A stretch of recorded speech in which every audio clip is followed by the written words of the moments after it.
If you haven't heard, Indiana has passed another cell phone ban called Bell-to-Bell No Cell.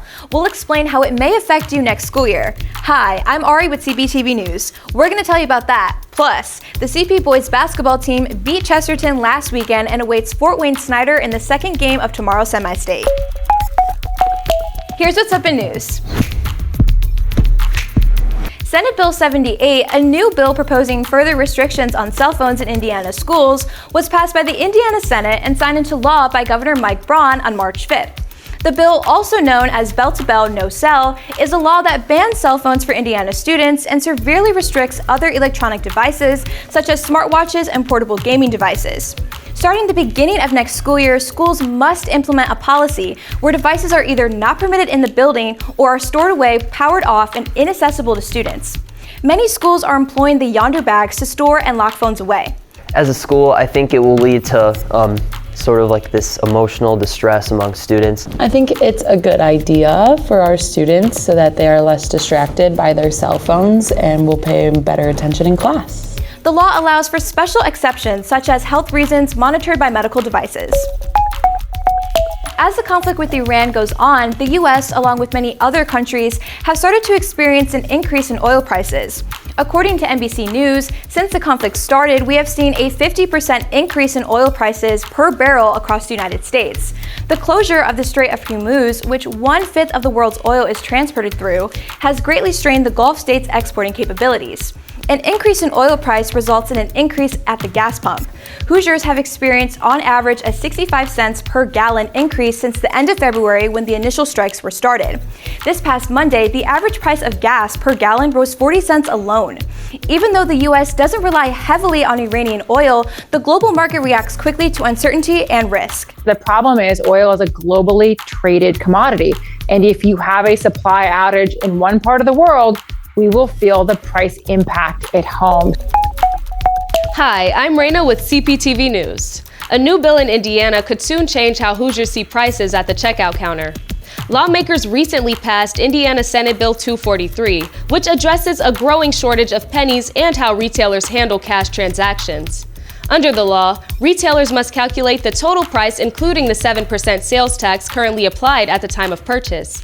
And cash purchases can be rounded to the nearest 5 cents. For example, a cash total of $6.42 could be rounded down to $6.40, and a cash total of $6.44 could be rounded up to $6.45. The rounding would only apply to cash payments, while card and digital purchases would still be charged the exact total.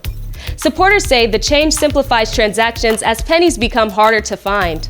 I'm kind of glad that the USA actually canceled them because it was just a hassle. I would just have to fumble with the pennies over and over again, and it wasn't really fun. So I'm actually kind of glad that they got rid of it.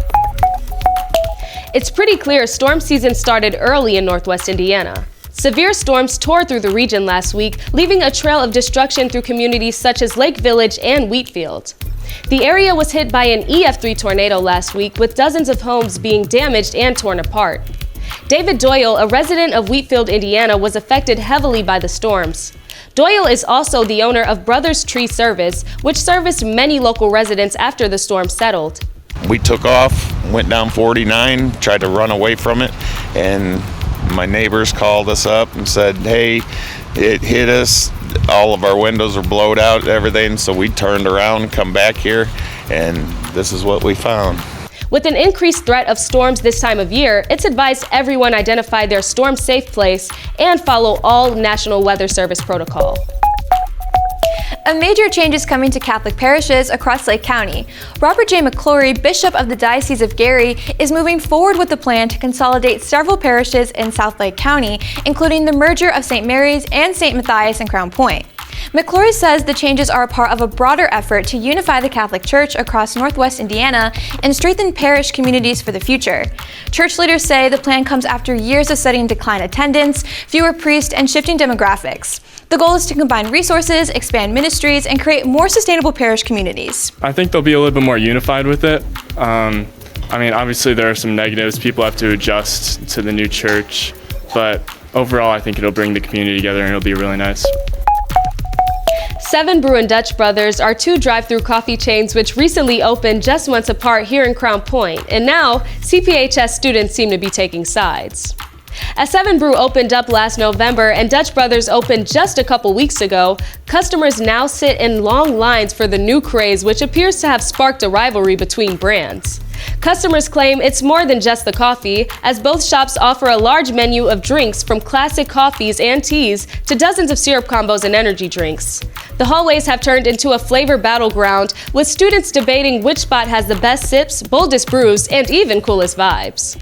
I like Seven Brew because of the service. They are super fast, super kind, and I love the music that they play. Tuesday night marked the 16th annual St. Patrick's Day Parade in Crown Point, and it happened to be the coldest yet. The celebration featured dancing from McCormick Fay Academy of Irish Dance and vendors across the square throughout the afternoon. The nighttime parade featured floats and festivities for those in attendance until 9 p.m.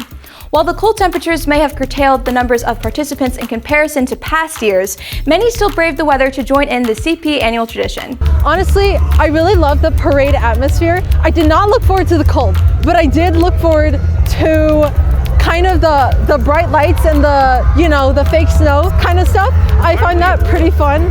What always brings me here to the parade is just every year it's fun to celebrate. My confirmation saint is St. Patrick. It's fun.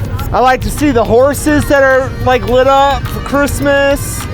I'm gonna eat some corned beef and cabbage.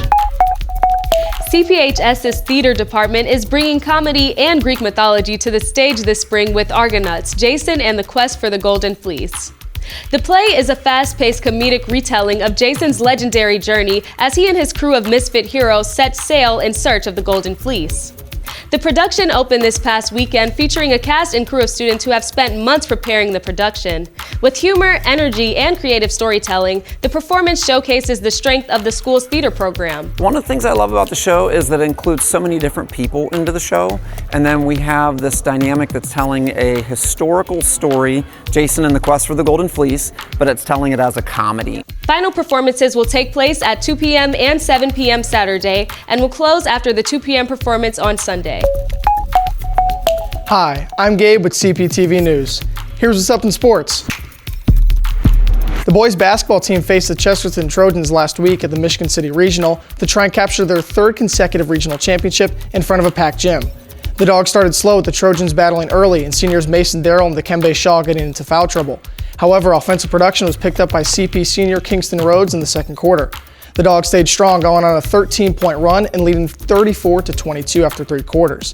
Behind Rhodes and some tough Dogs defense, CP amassed 28 points in the second half, topping Chesterton 54-35. It's really just an unbelievable feeling, you know. I mean, it's never been done in Crown Point High School, like basketball history. But, you know, I'm kind of getting tired of losing at semi-state, so hopefully we can get it done this year. Just to win one regional is a big deal. To win 3 in a row is unprecedented here at Crown Point for boys basketball. I couldn't be prouder. CP has a second game tomorrow versus Fort Wayne Snyder and a chance to face Northridge or Homestead in the championship game later in the night. Last Thursday marked the final special needs basketball game of the season between the Crown Point Red and White teams. This game is especially meaningful each year because it honors Sammy Balicki, a former high school student at Crown Point who is remembered as a light in the community and who touched many hearts. Both teams played with determination, hitting three-pointers, pushing the pace, and competing hard to win. Even more in the competition was the compassion on the court. The players shared high fives, cheered for one another, and even passed the ball to opposing teammates so everyone had the chance to score, which ended the game in a tie 64-64. My favorite moment is making lots of three-pointers and trying my best. Before we go, a quick look at our CP/NWI weather forecast. After a miserable weather start to this week, things are looking up. We'll see mostly sunny skies tomorrow with a high of 59. On Sunday, partly sunny with a high of 54, and on Monday, partly cloudy but cooler with a high of 41. Remember, for the latest in CP and NWI news, check in with CPTV News either at thedogradio.com, here on Snapchat at CPTV_QuickCUT, or on Twitter at Crown T Media. See you next time.